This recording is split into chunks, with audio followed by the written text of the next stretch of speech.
The church smelled faintly of lilies and candle wax. Someone had opened the tall windows along the side aisle, and the early autumn air drifted in, cool and thin. The kind of air that makes you pull your coat a little tighter around your shoulders. I stood in the front row. Just a few feet from the casket. My son's casket. The polished wood reflected the soft light from the stained glass windows above us as blue, gold, and deep red falling across the lid like pieces of broken sunset. I stared at it longer than I probably should have. Not because I expected it to move, but because I still couldn't believe he was inside it. A mother is not supposed to outlive her child. People say that all the time. I used to think it was just one of those phrases people repeated at funerals when they didn't know what else to say. Now I understood what it really meant. It meant standing in a room full of people and feeling like the ground beneath your feet had quietly disappeared. I folded my hands together in front of me. They looked older than I remembered. The skin thinner. The veins more visible. A few small tremors moved through my fingers, though I kept them still enough that no one else would notice. Behind me, the church pews were full. Neighbors. Former co-workers. Some distant relatives I hadn't seen in years. They whispered in soft voices. They cleared their throats. Someone sniffled quietly. But all of it felt far away, like the sound was coming through water. The priest was speaking at the podium, his voice steady and practiced. A loving father, a devoted husband, and a man whose kindness touched everyone around him. I listened, but the words didn't quite reach me. Instead, my eyes moved slowly across the room. And stopped on her. My daughter-in-law, Amanda. She stood near the center aisle, dressed in a sleek black coat that looked far too expensive for a funeral. Her hair was perfectly styled, not a strand out of place. She held a tissue near her face, though I noticed something curious. She hadn't actually used it. Her makeup was flawless. Not the kind of face someone usually has after crying for hours. Standing beside her was her sister, Lindsay, I think. They leaned slightly toward each other, whispering back and forth. Amanda nodded occasionally. Then she glanced toward the front. Toward the casket. Toward me. For a moment our eyes almost met. But she looked away first. I turned back to the casket. A memory slipped into my mind before I could stop it. My son at 8 years old. Running through the backyard with a baseball glove too big for his hand. Mom. Watch this. He had thrown the ball straight into the neighbor's garden. I had laughed then. Loudly. The kind of laugh that fills an entire summer afternoon. That memory felt like it belonged to someone else's life now. The priest paused. People shifted slightly in the pews. And that was when I heard it. Not from the front. From behind me. Amanda's voice. Soft. But not soft enough. She leaned toward her sister again, clearly believing no one important could hear her over the quiet murmurs of the room. But grief sharpens strange things. And my hearing, at that moment, was perfect. I'm not taking care of that old witch, she whispered. The words were followed by a small, irritated exhale. Absolutely not. For a moment, I thought I had misunderstood.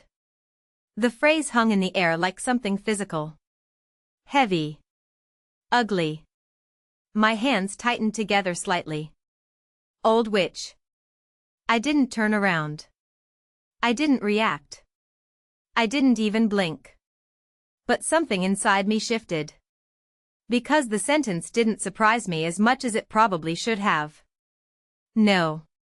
What surprised me was how loudly she had said it. As if she already believed the room belonged to her. As if the man lying in that casket had been the only thing standing between her and complete control. Behind me, her sister murmured something back that I couldn't quite catch. Amanda responded immediately. I mean it, she continued, a little sharper this time. I'm not going to spend the rest of my life babysitting his mother.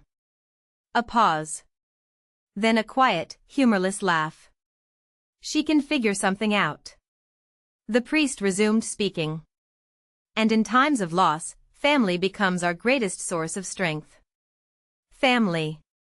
The word echoed strangely in my mind. I finally lifted my head and looked again at the casket. 34 years ago, I had held my son in a hospital room with pale yellow walls and cheap plastic chairs. He had weighed just over 7 pounds.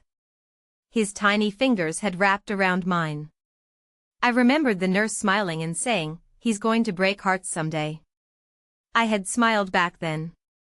I never imagined the first heart he would break would be mine. Another memory followed. Dropping him off at college. Helping him move boxes into a tiny dorm room. Later, wiring money when he called and said things were tight. Years after that, helping him with the down payment on his first house. I had written that check without hesitation. Because that's what mothers do. They build. They give. They sacrifice. And they assume, perhaps foolishly, that love moves in only one direction. From parent to child. And back again. But standing there in that quiet church, with my daughter-in-law whispering about me like I was an inconvenience that had outlived its usefulness, I realized something. My son hadn't been the only thing buried that day. Something else was going into the ground with him. An illusion. Behind me, Amanda's voice returned again, softer now. "I swear," she said under her breath, "if anyone expects me to move her in with us." Her sentence faded. Someone in the pew shifted closer to her. The floor creaked lightly. I exhaled slowly. Then I did something very simple. I straightened my back. Not dramatically. Just enough. Because in that moment, a quiet understanding settled over me. Amanda thought she knew how this story would go. Widowed mother. Aging. Dependent. An obligation to be passed around like a piece of unwanted furniture. She believed grief had made me fragile. Helpless. What she didn't know, what she couldn't possibly know yet, was that my son had left more behind than just memories. And some of those things still had my name on them. I kept my eyes on the casket. And for the first time since the service began, I allowed myself a very small smile. The service ended slowly. People stood one by one, the wooden pews creaking as coats brushed against the polished backs. Quiet conversations filled the church, soft voices, careful words, the polite language people use when grief belongs to someone else. "I'm so sorry for your loss. He was such a good man. If you need anything?" I nodded when they spoke to me. I thanked them. My voice sounded calm. Almost distant. After a while, the line formed near the casket. One by one, people stepped forward, placed a hand on the polished wood, whispered their goodbyes, and moved on. I stayed where I was. I had already said mine. Across the aisle, Amanda finally approached the front. Her heels clicked lightly against the stone floor, sharp little sounds that echoed through the quiet room. She stopped beside the casket and leaned forward slightly. For a moment, she actually looked like a grieving widow. Head lowered. Shoulders slightly hunched. The tissue finally touched the corner of her eye. But even from where I stood, I noticed something. Her eyes weren't red. She stayed there only a few seconds. Then she straightened and turned away. Her sister followed closely beside her, whispering something that made Amanda shake her head with a small sigh. The two of them moved toward the back of the church. I watched them go. The priest approached me gently, placing a hand on my shoulder. "Mrs. Caldwell," he said softly. "Would you like a moment alone before we close the casket?" For a second, I couldn't answer. Then I nodded. "Yes," I said. "Thank you." The room slowly emptied. Shoes shuffled across the stone floor. Doors opened. The low hum of voices faded into the cold afternoon outside. Soon, the church was quiet again.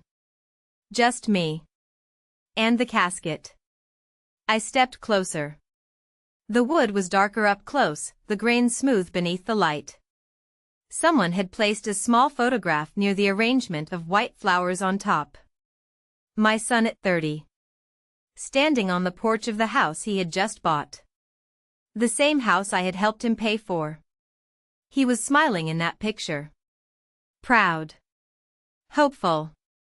I reached out and adjusted the photo slightly where it had tilted. You always hated crooked pictures, I murmured.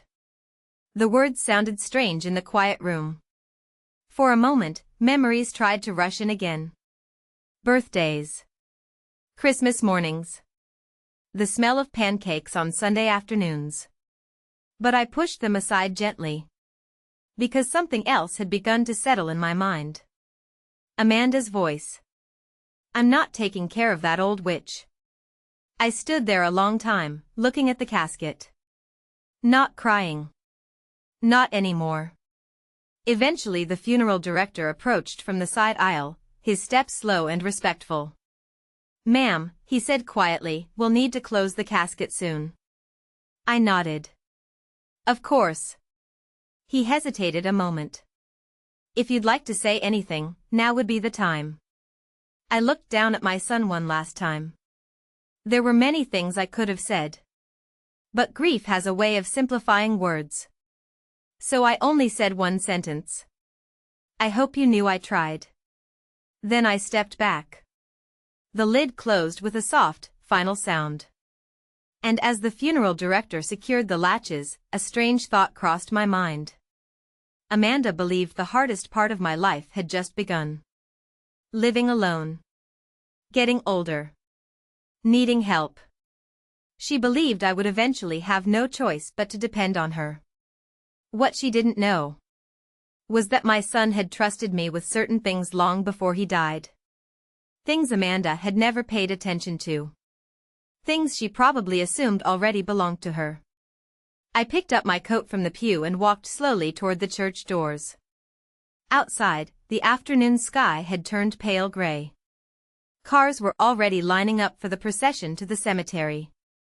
Amanda stood near the black sedan waiting beside the curb, speaking quietly with a man in a dark suit. A lawyer. I recognized him immediately. Interesting. I watched them for a moment. Amanda nodded at something he said.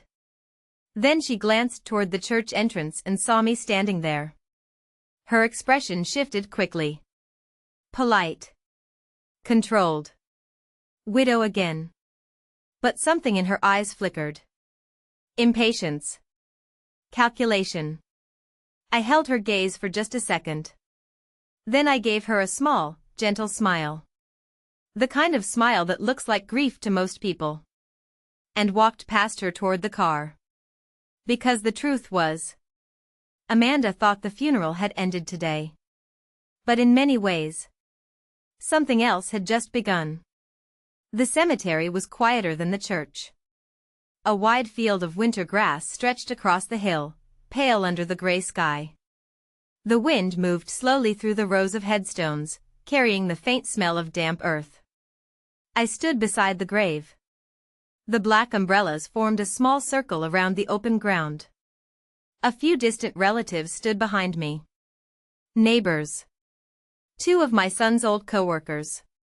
Amanda stood a few feet away. Close enough to look like a devoted widow. Far enough that we didn't have to speak. The priest said the final prayer. His voice rose and fell gently over the sound of the wind. May he rest in peace. Amen, several people murmured. The funeral director nodded to the men waiting nearby. The ropes tightened. And slowly, carefully, the casket began to descend. That sound stays with you. The soft creak of the ropes. The dull thud of earth shifting below. I kept my eyes on the ground as it lowered. 34 years of memories, disappearing beneath a few feet of soil. People began stepping forward. One by one, they placed flowers beside the grave. A white rose. A folded letter. A small photograph. Amanda waited until most people had finished before approaching. Her black heels sank slightly into the damp grass as she walked. She held a single red rose in her hand. She dropped it onto the casket without looking down for long. Then she stepped back quickly. I noticed she checked her phone as she turned away. Just a quick glance. But long enough. Her sister leaned toward her again, whispering. I couldn't hear the words this time. But I didn't need to. I had heard enough earlier. The crowd slowly began to thin. Cars started leaving the gravel road one by one. Soon only a small group remained. Amanda walked over to the funeral director and spoke quietly with him for a moment. He nodded politely. Then she turned toward me. Her expression was carefully arranged. Soft eyes. A sympathetic tilt of the head. The same expression people wear when they want to appear kind without actually feeling it. Margaret, she said gently. That was my name. Margaret Caldwell. She rarely used it before. Usually it was just Mom. Or sometimes nothing at all. I know this is very hard for you, she continued. Her voice was smooth. Practiced. But we'll need to talk soon about arrangements. Arrangements. Interesting word. I looked at her calmly. What kind of arrangements? I asked. She glanced briefly toward the grave. Then back at me. Well, the house, for one, she said. And some financial matters. Of course. The ground above my son hadn't even been filled yet. And already we were discussing the house. I folded my hands together. The house? I repeated quietly. Yes, she said quickly. Daniel and I talked about a lot of things before he passed. Daniel. My son. She said his name like a piece of paperwork. There will be decisions to make, she added. Behind her, the lawyer I had seen earlier stood near one of the cars, speaking with another man. Amanda noticed my eyes move toward him. Oh, she said casually, that's just Mr. Bennett. He's been helping with some legal things. I nodded once. I see.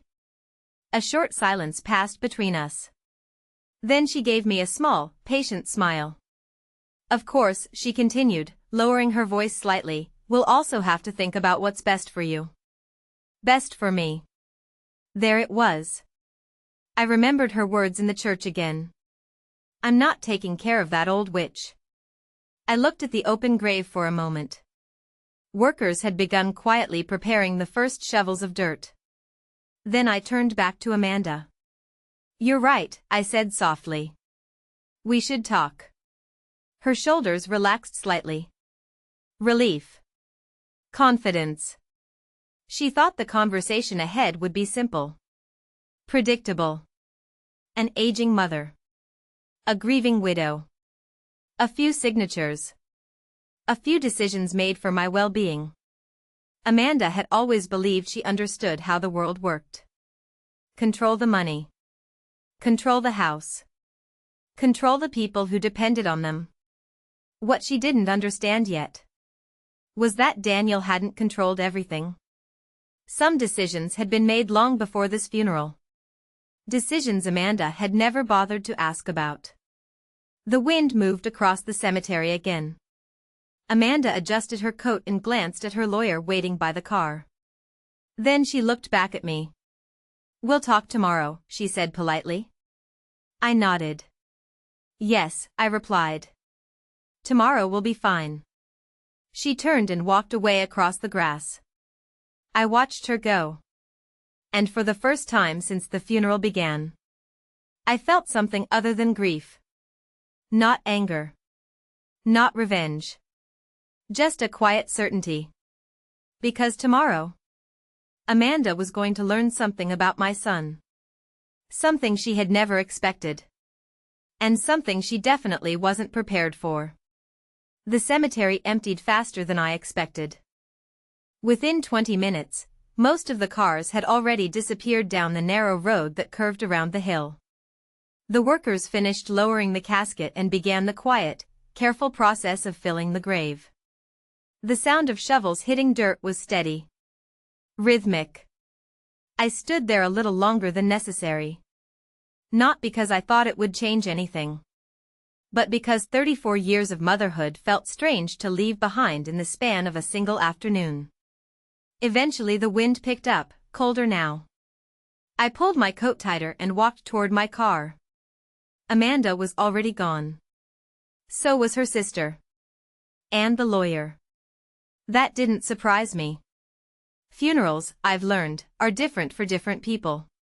For some, they are endings. For others, they are simply the beginning of paperwork. The drive home took about 20 minutes. The road passed through quiet neighborhoods and small shops that had already begun closing for the evening. The town looked exactly the same as it had yesterday. People crossed the street. A man walked his dog. A young couple stood outside a cafe laughing at something on a phone. Life moving forward without hesitation. My house sat at the end of a quiet street lined with old maple trees. Their leaves had already started turning yellow. Daniel used to climb those trees when he was little. I parked slowly in the driveway. For a moment, I stayed inside the car. The house looked exactly the same too. White siding. Blue shutters. The small porch light that automatically turned on when the sun started setting. I had lived there for 36 years. Long before Amanda ever entered our lives. Long before Daniel had even graduated high school. I stepped out of the car and walked toward the front door. Inside, the house was quiet. Not the peaceful kind of quiet. The hollow kind. The kind that reminds you someone is missing. I placed my purse on the kitchen table and took off my coat. The smell of coffee from the morning still lingered faintly in the air. On the counter sat the framed photo Daniel had given me 3 years ago. Mother's Day. He had insisted on taking the picture himself. The two of us sitting on the porch steps, both squinting into the sunlight. I picked up the frame. For a moment, I let the memory sit there. Then I placed it back exactly where it had been. Across the room, the old answering machine blinked with a small red light. 3 messages. I pressed the button. The first was from a neighbor. The second from an old church friend. The third made me pause. Amanda's voice.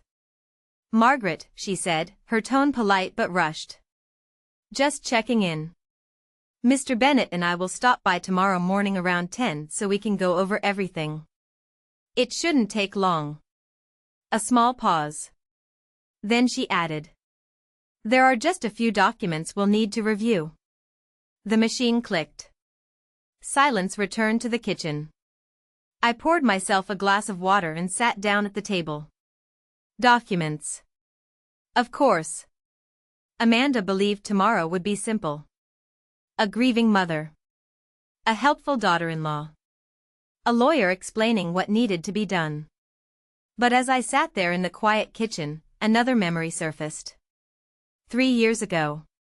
Daniel sitting at this same table late one evening. 2 folders in front of him. He had looked tired that night. Serious. Mom, he had said carefully, there are a few things I want to make sure are clear. Just in case something ever happens. At the time, I had laughed softly. Nothing's going to happen, I told him. He didn't laugh back. Instead, he slid one of the folders across the table toward me. Just promise me you'll keep this safe. I stared at the blinking light on the answering machine again. Then I stood up. The hallway closet creaked softly when I opened it. Inside, on the top shelf behind a stack of old photo albums, sat a small gray lockbox. Exactly where Daniel had left it. I reached up and took it down slowly. Amanda believed tomorrow was about paperwork.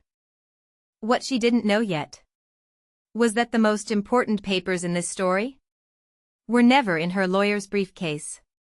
I placed the lockbox on the kitchen table. It was smaller than people would expect for something that held so many important things. Just a plain gray metal box, the kind you could buy at any office supply store. Nothing special. That was the point. Daniel had always believed important things should look ordinary. I sat down slowly and rested my hands on the lid. For a moment, I didn't open it. The kitchen clock ticked quietly on the wall. Outside, a car passed down the street, its tires rolling over fallen leaves. Everything felt calm. Almost too calm for the day I had just lived through. Eventually, I turned the small key Daniel had taped beneath the box years ago. The lock clicked. Inside were 2 folders. Exactly the same ones Daniel had shown me that night at the kitchen table 3 years earlier. I lifted the first folder. Inside were documents I had already seen before. Property records. Bank statements. Copies of a few legal forms. Daniel had gone through them carefully with me back then, explaining things in that patient way he used when he thought I might worry. "This is just to make sure everything stays simple," he had said. Simple. I almost smiled at the memory. Because Daniel had always known that Amanda liked things simple too. Especially when simple meant everything moving neatly into her control. I closed the first folder and reached for the second one. This one was thinner. But more important. Inside was a letter. My name was written on the front in Daniel's handwriting. The sight of it tightened something in my chest. I unfolded the paper slowly. His handwriting hadn't changed much since he was young. Still a little slanted, a little hurried. The letter wasn't long. Just a few paragraphs. But the message was clear.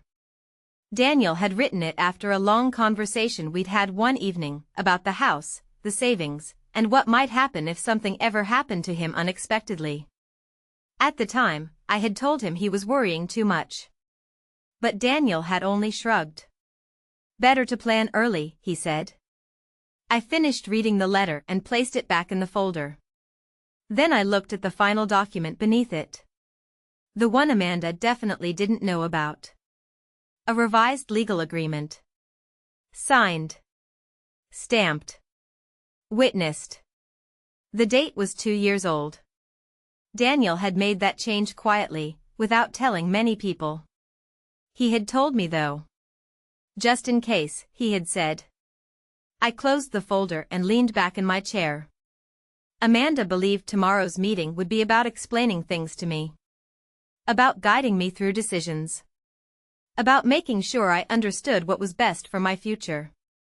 But the truth was, Amanda was the one who didn't understand. Not yet. I placed both folders back inside the lockbox and closed the lid gently. Then I carried it down the hallway to my bedroom. The small safe in the closet opened with a familiar click. The lockbox fit perfectly inside. When I closed the safe door again, the quiet house returned. I walked back to the kitchen and turned off the light above the table. The room fell into soft shadow. Tomorrow morning Amanda would arrive with her lawyer. They would sit at this same table. They would talk about the house. The finances. My living situation. And they would assume that grief had made me passive. Weak. Easy to guide. I poured myself a cup of tea and stood by the window. The street outside was dark now, the porch lights glowing one by one along the block. Amanda had called me an old witch. The words didn't hurt the way she probably expected. If anything, they reminded me of something my grandmother used to say when I was young. People only call you dangerous when they realize they can't control you. I took a slow sip of tea. Tomorrow morning, Amanda would sit across from me at this table. And for the first time, she would realize she had misunderstood this family completely. The night passed quietly. Too quietly. Grief does that sometimes. It doesn't always come as tears or shouting. Sometimes it simply sits beside you in the dark and waits. I woke before sunrise. For a moment, I forgot. That brief, strange moment when your mind still believes yesterday was normal. Then I looked at the empty chair across the kitchen table. And remembered. The kettle whistled softly as the water heated. I poured coffee into the same mug I had used every morning for the past 15 years. Daniel had given it to me for Christmas. World's most patient mom. I ran my finger along the faded lettering before taking a sip. Outside, the neighborhood slowly woke up. A garbage truck rolled past. A car door slammed somewhere down the street. Normal sounds. Normal life. At exactly 9:52 a.m., a black sedan turned into the driveway. Right on time. I watched through the kitchen window as Amanda stepped out first. She wore a gray coat today instead of black. Her hair was tied neatly back, and she carried a leather folder under her arm. The lawyer stepped out from the other side. Mr. Bennett. Tall. Professional. The kind of man who had probably handled dozens of estate meetings like this one. Amanda glanced toward the house, then said something to him before they walked up the front steps together. A moment later, the doorbell rang. I opened the door before they rang it a second time. Amanda's expression softened immediately. Margaret, she said gently. How are you holding up today? Concern. Careful sympathy. It would have been convincing if I hadn't heard her in the church yesterday. I'm managing, I replied. She stepped inside without hesitation, the lawyer following behind her. Mr. Bennett nodded politely. Mrs. Caldwell. I'm very sorry for your loss. Thank you, I said. They sat at the kitchen table. The same table Daniel and I had sat at 3 years ago with those two folders. Amanda placed her leather folder down first, smoothing it carefully with both hands. Mr. Bennett opened his briefcase. Several documents appeared. Neatly organized. Prepared. Amanda glanced at me with a reassuring smile. We just want to make sure everything is handled properly, she said. Daniel would have wanted things to be simple. There was that word again. Simple. Mr. Bennett slid the first document across the table toward me. This is just a review of the current property ownership, he explained calmly. And some preliminary discussion about how we move forward with the estate. I looked down at the paper. My house address sat printed at the top. Amanda leaned forward slightly. The house is large for one person, she added carefully. We've talked a little about what might be best long-term. I lifted my eyes slowly. What do you think would be best? I asked. Amanda folded her hands. Well, she said thoughtfully, Daniel and I always assumed that eventually we'd sell the house. Use the equity wisely. Make sure everyone was comfortable. Everyone. Interesting choice of word. Mr. Bennett cleared his throat lightly. There are also some financial accounts connected to the estate, he added. Those will need to be transferred or reorganized depending on the final structure. Amanda nodded. Of course Margaret would always be taken care of, she said smoothly. But managing everything alone can become difficult at your age. At my age. I watched her for a moment. Calm. Patient. She truly believed this conversation was under her control. That grief had made me passive. That I would nod politely and let the lawyer explain my future to me. I folded my hands on the table. You're right, I said quietly. Amanda smiled, relieved. I'm glad we agree. I tilted my head slightly. But before we continue, I added, there's something Daniel asked me to show you. Amanda blinked once. Show us? I stood up slowly from the table. Yes. And walked down the hallway toward the bedroom closet. Behind me, I could almost feel the small shift in the air at the kitchen table. Confusion. Curiosity. Because Amanda believed today was about explaining things to me. She didn't realize yet that the most important explanation of the morning was about to be hers. I walked down the hallway slowly. Not because I needed time, but because I knew Amanda and her lawyer were watching every step I took. People reveal a lot when they're waiting for something they think they already understand. The safe in my closet opened with the same quiet click it always made. Inside sat the gray lockbox, exactly where I had placed it the night before. I lifted it out and carried it back toward the kitchen. When I stepped into the room again, Amanda's eyes went straight to the box. Curiosity. A small crease appeared between her eyebrows. Mr. Bennet sat calmly, though I noticed he straightened slightly in his chair. I placed the lockbox on the table. Neither of them spoke. Amanda tried to smile. "What's that?" she asked lightly. "Something Daniel left with me," I said. I sat down and turned the key. The lid opened. Inside were the two folders. Amanda leaned forward a little now. Not aggressively. Just enough to show interest. Mr. Bennet adjusted his glasses. I took out the thinner folder first. The one with Daniel's letter. "This," I said quietly, placing it on the table, "is something my son wrote a few years ago." Amanda glanced briefly at the envelope but didn't reach for it. Instead, she looked at Mr. Bennet. "As I mentioned earlier," she said calmly, "Daniel and I had already discussed most of the estate planning together." Mr. Bennet nodded slightly. "That's usually the case with married couples," he said. I slid the letter toward Amanda. "You should read it anyway." She hesitated. Then picked it up. The room went quiet except for the soft sound of paper unfolding. Her eyes moved across the page. At first, nothing changed. Just concentration. Then something small shifted. Her shoulders stiffened. Her eyes moved back to the beginning of the page. She read the first paragraph again. Mr. Bennet noticed.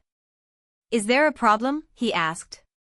Amanda didn't answer immediately. She kept reading. Then she cleared her throat. "It's just a letter," she said quickly. But her voice had changed. Slightly tighter now.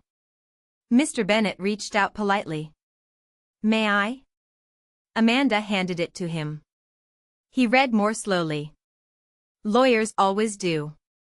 Carefully. His eyes stopped halfway down the page. Then he looked up at me.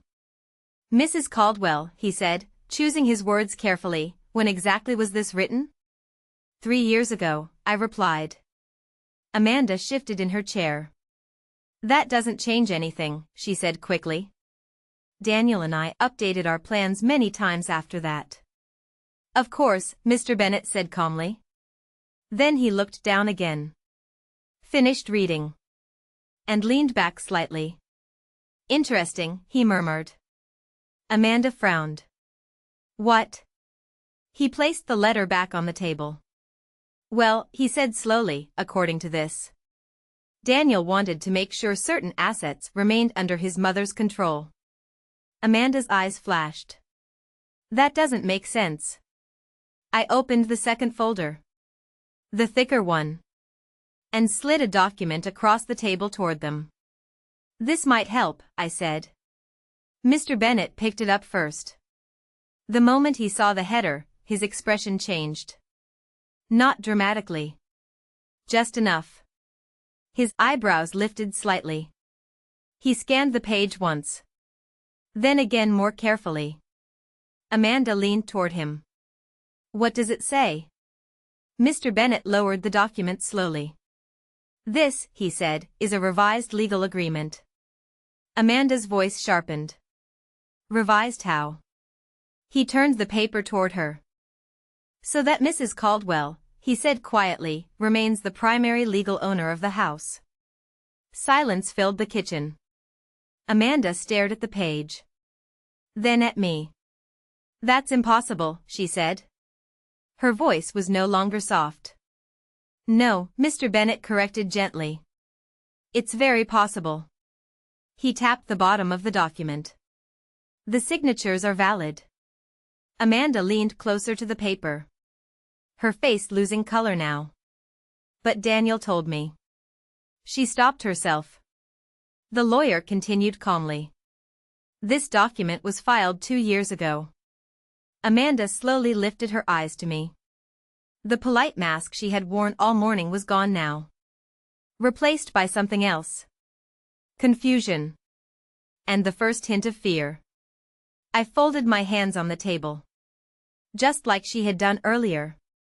You were right yesterday, I said quietly. Amanda blinked. When? She asked. At the cemetery, I replied. You said we needed to talk about the house. I nodded slightly. Well. I let a small silence settle between us. Now we are. Amanda kept staring at the document. Her fingers tightened around the edge of the paper as if pressing harder might somehow change the words printed on it. That doesn't make sense, she repeated. But this time, her voice was quieter, less certain. Mr. Bennet remained calm. Lawyers learn very early that silence often reveals more than arguments. He adjusted the page slightly and read again. The property title was updated 2 years ago, he said. The house is legally under a joint ownership structure between Daniel Caldwell and Margaret Caldwell. He glanced at me briefly before continuing. And according to the survivorship clause, when one party passes, the full ownership transfers automatically to the remaining owner. Amanda turned her head slowly. Meaning what exactly? She asked. Mr. Bennet answered in the same measured tone.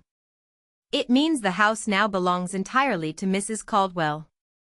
The words settled into the kitchen like heavy furniture being placed on the floor. Amanda leaned back in her chair. For a moment, she didn't speak. Then she shook her head. No, she said. That's not right. Her eyes moved quickly between the lawyer and the paper. Daniel and I bought that house together. Mr. Bennet nodded politely. Yes.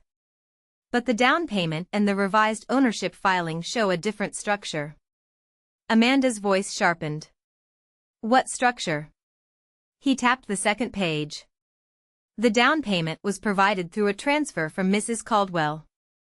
I watched Amanda's expression carefully. Confusion. Memory. And then the slow realization of something she had never really paid attention to. Daniel had told her the money came from family help. But Amanda had never asked exactly whose name was attached to it. Mr. Bennet continued reading. The revised title created a joint survivorship arrangement specifically between Daniel and his mother. Amanda leaned forward again.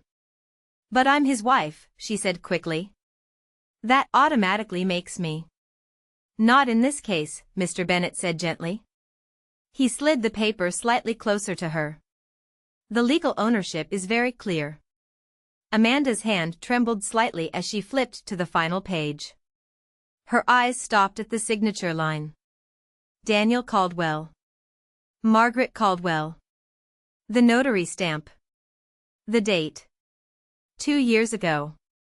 Her lips parted slightly. But why would he do that? The question came out almost as a whisper. Neither of us answered immediately. Because the answer was obvious. Daniel had known things. Small things. Quiet things. The way Amanda spoke about money when she thought no one noticed. The way she talked about the house as if it were already hers. The way she sometimes looked at me across the dinner table, calculating. I had noticed those things too. But Daniel had noticed first. Mr. Bennet cleared his throat again. There's also something else here, he said. Amanda looked up sharply. What now? He lifted another page from the folder. This agreement also includes a residence clause. Amanda blinked. A what? He turned the paper toward her. It states that Mrs. Caldwell retains full residence rights in the home indefinitely. Amanda's shoulders stiffened. Indefinitely? Yes. Her eyes moved across the page quickly now. Reading. Rereading. The room felt smaller somehow. Amanda finally looked up at me. Daniel never told me about this. I met her gaze calmly. No, I said. He didn't. Her voice rose slightly. Why not? I thought about that question for a moment. About Daniel sitting at this same table years ago. Sliding those folders toward me. Just in case. I folded my hands again. You'd have to ask him, I said softly. Amanda stared at me. Then at the papers. Then back at the lawyer. Mr. Bennet closed the folder slowly. Well, he said carefully, from a legal standpoint, the situation is fairly straightforward. Amanda's voice came out tight. How straightforward? He looked at her calmly. The house belongs to Mrs. Caldwell. Amanda's jaw tightened. And any decisions about selling, transferring, or living arrangements. He paused slightly. Are entirely hers. The silence that followed was different from before. Heavier. Amanda sat very still now. The confidence she had walked into the house with that morning had quietly disappeared. And for the first time since the funeral. She looked uncertain. Very uncertain. I reached over and gently closed the lockbox lid. Amanda's eyes followed the movement. Because she was beginning to realize something important. Those papers in front of her were only the beginning. Amanda didn't touch the papers again. They sat on the table between us like something fragile that might break if moved too quickly. For several seconds, no one spoke. The kitchen clock ticked on the wall. A car passed outside. Normal sounds. But inside the room, the air had changed. Amanda was still trying to process what she had just heard. Finally, she leaned forward again and looked at Mr. Bennet. There must be something missing here, she said. Her voice was calmer now, but there was a tightness underneath it. Daniel wouldn't have done something like this without telling me. Mr. Bennet kept his tone professional. That's possible, he said carefully. But legally speaking, the documents are clear. Amanda turned to me. You knew about this? Yes, I said. How long? Since the day he signed it. Her lips pressed together. And you didn't think to mention it? I folded my hands on the table again. It never came up. Amanda let out a short breath. For the first time, irritation showed clearly on her face. This changes things, she said. Mr. Bennet nodded slightly. Yes, it does. She looked back at the papers. But the estate still includes Daniel's accounts, investments, insurance, all of that. Her voice gained a little strength again. The house isn't the only asset. No, Mr. Bennet agreed. It isn't. Amanda looked relieved for a moment. Then the lawyer reached into his briefcase and removed another document. This is the preliminary estate summary, he said. Amanda leaned closer. He placed the paper on the table. Her eyes scanned the page quickly. Then slowed. Then stopped. What is this? She asked. Mr. Bennet tapped one of the lines. These are the primary financial accounts associated with Daniel. Amanda's brow tightened. Why are some of them marked as non-probate? The lawyer spoke calmly. Because they have direct beneficiaries. Amanda nodded impatiently. Yes, obviously. That would be me. Mr. Bennet didn't answer immediately. Instead, he slid the document slightly toward her. You may want to check the beneficiary listings. Amanda frowned and looked down again. Her finger moved across the page. First account. Second. Third. Her hand stopped moving. She stared at one of the names. Then looked again. As if reading it twice might somehow change it. What? She said quietly. Mr. Bennet adjusted his glasses. That account was updated last year. Amanda's voice sharpened. Updated by who? By Daniel, the lawyer replied. She flipped to the next page. Another beneficiary listing. Her shoulders stiffened again. Why is her name here? Her finger pointed across the paper. Directly at me. Mr. Bennet answered simply. Because that's who Daniel designated. Amanda looked up at me slowly. Her face had lost the calm expression she had arrived with that morning. This isn't possible, she said. But this time, the words sounded weaker. Because now she was beginning to see the pattern. The house. The accounts. The signatures. Daniel had made several decisions. Quiet ones. Careful ones. Amanda leaned back in her chair, staring at the papers as if they belonged to someone else. When did he do this? She asked. Over the past 2 years, Mr. Bennet replied. She shook her head slowly. No, that's not right. Her voice had dropped almost to a whisper now. Because something uncomfortable had begun forming in her mind. Daniel hadn't made one unexpected decision. He had made many. I watched her calmly. Not with satisfaction. Just with a quiet understanding. Amanda had spent years believing she knew exactly how this family worked. Who controlled the house? Who controlled the money? Who would eventually depend on whom? But the truth was simpler than that. Daniel had been paying attention. And sometimes the quietest people make the most careful plans. Amanda finally looked up at me again. Her eyes searching my face now. Trying to understand something she hadn't expected. How much of this did you know? She asked. I held her gaze. Enough, I said softly. And for the first time that morning. Amanda looked genuinely afraid of the answer. Amanda's eyes stayed on me. Waiting. Searching. Trying to measure how much of the ground beneath her feet had just disappeared. How much of this did you know? She asked again. Her voice was quieter now, but the tension inside it was clear. I didn't answer immediately. Instead, I reached forward and gently straightened the stack of papers on the table. Daniel had always liked things neat. Amanda watched my hands as if every small movement might contain another surprise. Finally, I looked back up at her. Daniel told me about the house when he changed the title, I said. Mr. Bennet nodded slightly, confirming the document in front of us. And the accounts? Amanda asked quickly. Some of them, I replied. Her eyes narrowed. Some? Yes. Mr. Bennet folded his hands together on the table.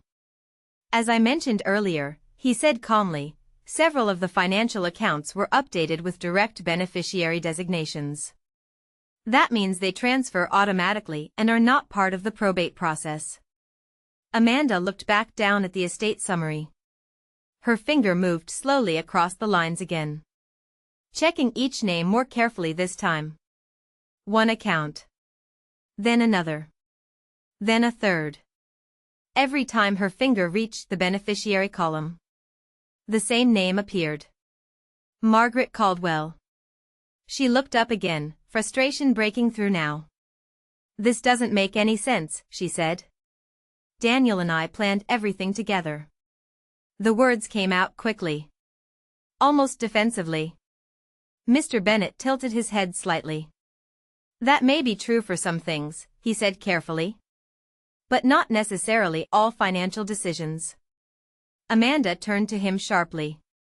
You're telling me my husband moved multiple accounts without discussing it with me? The lawyer didn't react to the tone. I'm saying the legal records show he updated several beneficiary designations over the past year. Amanda pushed her chair back a few inches. The quiet confidence she had walked in with that morning was gone completely now. What about his life insurance? She asked. Her voice was sharper again. That's a major policy. I know I'm the beneficiary on that. Mr. Bennet reached back into his briefcase. Amanda's eyes followed the movement immediately. The lawyer removed another document. A single sheet. He placed it on the table. "This is the insurance policy record," he said. Amanda leaned forward quickly. For a moment, her expression almost looked relieved. She scanned the page. Then her eyes stopped. Her shoulders stiffened again. "No," she said quietly. She leaned closer. Reading the line again. Mr. Bennett spoke gently. "The beneficiary update was filed 8 months ago." Amanda didn't move. Her hand remained on the paper, but her fingers had gone still. "Why would he do that?" she asked. This time, the question sounded less angry. More confused. More personal. Mr. Bennett didn't answer. Because that wasn't really a legal question. Amanda slowly lifted her head and looked at me again. This time there was no confidence left in her eyes. Only confusion. And something else. A quiet realization beginning to form. Daniel had made these changes carefully. Over time. One account. One document. One decision at a time. Not in anger. Not in panic. But with patience. Amanda's voice came out almost as a whisper. "He never told me." I held her gaze calmly. "No," I said softly. "He didn't." The kitchen fell silent again. Outside, a breeze moved through the maple trees along the street. Leaves brushing softly against each other. Amanda sat there staring at the insurance document. The last piece of the puzzle she thought she understood. But there was something she still hadn't realized yet. Daniel hadn't just protected the house. He hadn't just adjusted a few accounts. He had changed the entire balance of control. And the conversation Amanda thought she was going to lead this morning was now a conversation she didn't control at all. Amanda kept staring at the insurance document.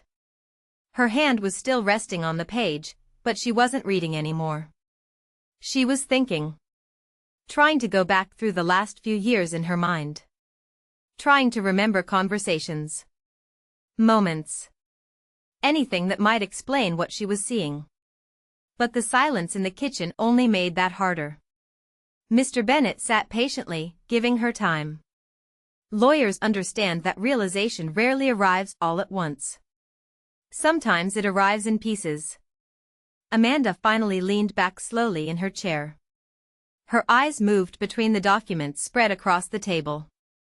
The house agreement. The estate summary. The insurance policy. Each one telling the same quiet story. Daniel had made decisions. Careful ones. And he had made them without telling her. She turned to me again. "Did you ask him to do this?" she said. The question came out sharper than she probably intended. I shook my head. "No." Her eyes searched my face. "You expect me to believe that?" Mr. Bennett spoke before I could answer. "Mrs. Caldwell," he said gently, "these types of changes require the policyholder's direct authorization. No one else can request them." Amanda looked at him quickly. "So you're saying he did all this on his own?" "That's exactly what the documents show." Amanda let out a slow breath. Her shoulders dropped slightly now. Not in anger. More like exhaustion. Because the picture was finally becoming clear. Daniel hadn't acted suddenly. He had acted gradually. Quietly. The kind of quiet planning that happens when someone has been thinking about something for a long time. Amanda looked down at the table again. "When?" she asked softly. Mr. Bennett checked the page in front of him. "The earliest change appears to be about 2 years ago. The most recent was 8 months ago." 8 months. Amanda's eyes shifted slightly as she calculated the time. 8 months ago. Before the accident. Before the hospital. Before the funeral. Daniel had already arranged everything. The realization settled heavily into the room. Amanda finally spoke again. So that's it, she said. Her voice had lost the sharp edge it had earlier. The house is yours. The accounts go to you. The insurance goes to you. She looked directly at me now. And I'm supposed to just accept that? I held her gaze calmly. You don't have to accept anything, I said. Mr. Bennet nodded slightly. The documents are legally binding, he explained. But this meeting today was simply to clarify the structure of the estate. Amanda laughed softly. Not happily. More like someone realizing a joke they weren't part of. Clarify, she repeated. Then she looked around the kitchen. At the house. The same house she had walked into so confidently that morning. The house she had believed would soon be hers to manage. Her eyes returned to me. You knew this would happen, she said. I knew what Daniel wanted, I replied. Amanda leaned forward slightly. And what exactly did he want? For a moment, the kitchen grew very quiet. Because this was the question beneath all the others.